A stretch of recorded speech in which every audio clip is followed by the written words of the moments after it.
성도 여러분 반갑습니다. 오늘도 우리 주님과 동행하는 복된 하루 되신 줄로 믿습니다.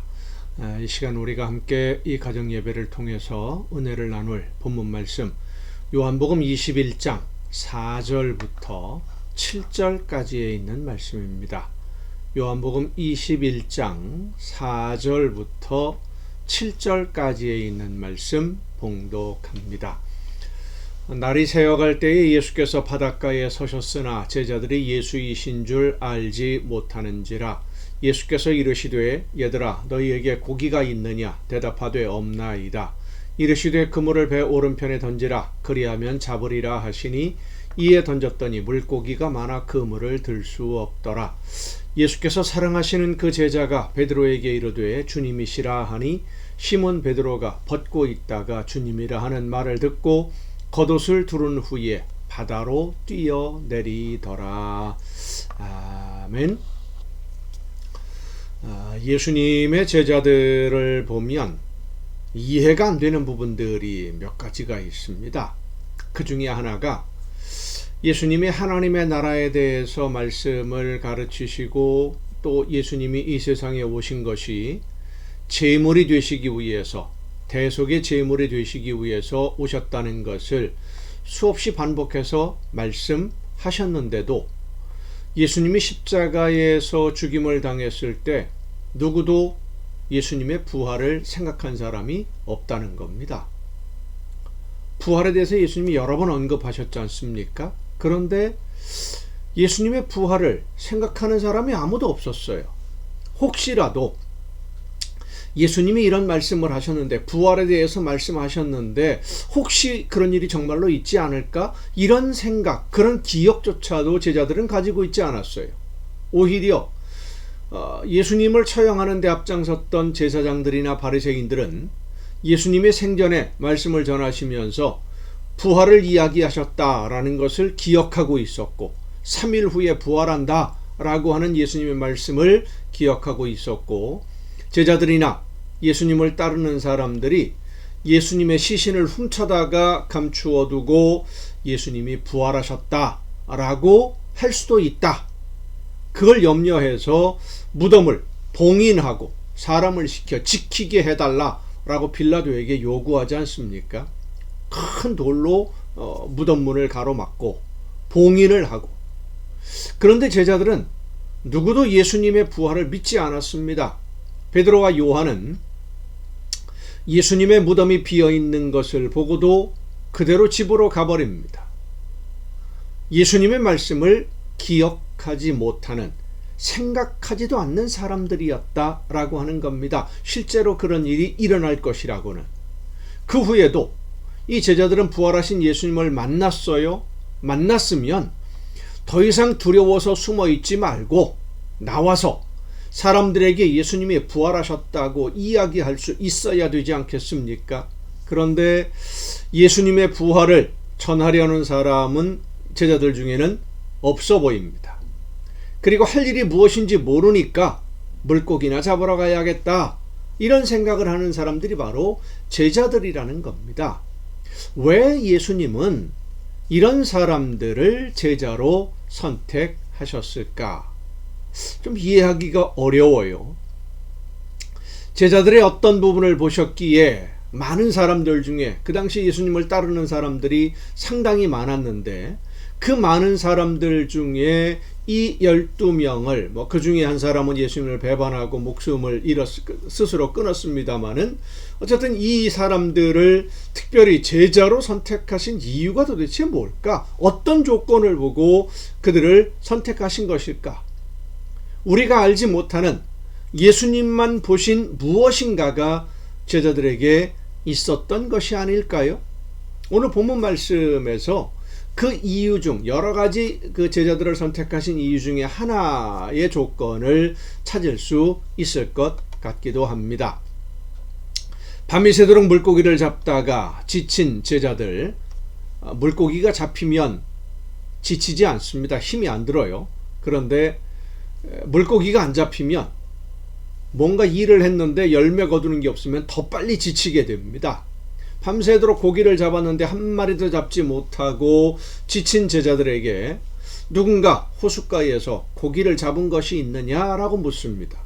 오늘 본문 말씀을 보면 묻는 것이 누구인지 몰라요.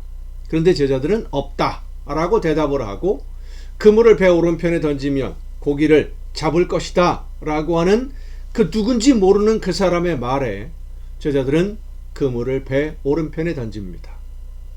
밤새도록 잡지 못한 고기가 마침 그때 배 오른편에 몰려 있을 것이라고 제자들은 생각하지 않았을 겁니다.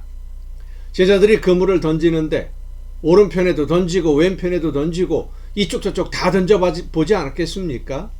오른편 왼편 가릴 것 없이 수없이 밤새도록 반복해서 그물을 던지고 또 던졌는데 한 마리도 걸리는 게 없었어요. 그런데 갑자기 오른편에 그물을 던지면 지금까지 한 마리도 없던 고기가 갑자기 몰려올 수 있겠습니까? 그런데 이와 비슷한 상황이 전에도 있었지요. 누가복음에 보면 예수님이 베드로를 처음에 만났을 때 밤새도록 고기를 잡지 못했던 날입니다.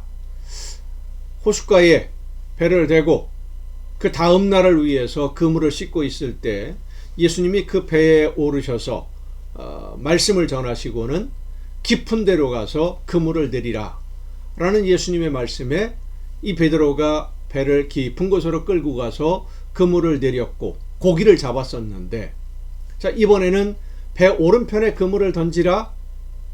처음에 예수님을 만날 때도 베드로는 예수님이 누구인지 모르고 만났지만 말씀에 의지하여 깊은 곳으로 가서 그물을 내렸습니다. 이 디베랴 호수에서도 본문의 상황이죠. 누구인지도 모르지만 오른편에 그물을 던지라 라는 말씀을 듣고 그물을 던집니다.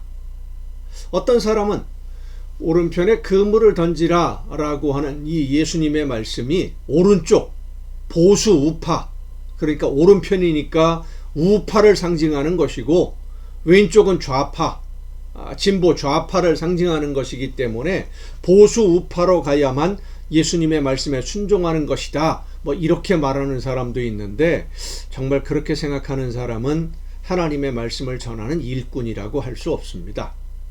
성경을 자기 생각대로 짜집기하고 왜곡해서 자기 이익을 위해서 이용하는 사람이기 때문이에요. 그런 식으로 성경을 해석하면 안 되죠.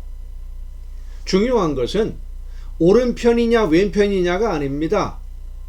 제자들이 말씀을 듣자마자 순종했다는 것입니다. 밤새도록 고기를 잡았었는데 밤새도록 오른쪽 왼쪽 앞에 옆에 뒤에 뭐 다 던졌을 거 아니겠어요? 그런데 한 마리도 못 잡았어요.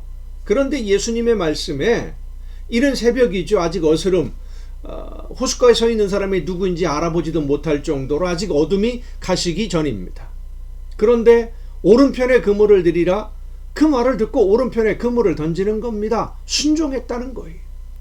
예수님이 제자들을 선택하신 가장 중요한 기준이 바로 이 순종하는 자세에 있는 것이 아닐까 생각해 보게 됩니다.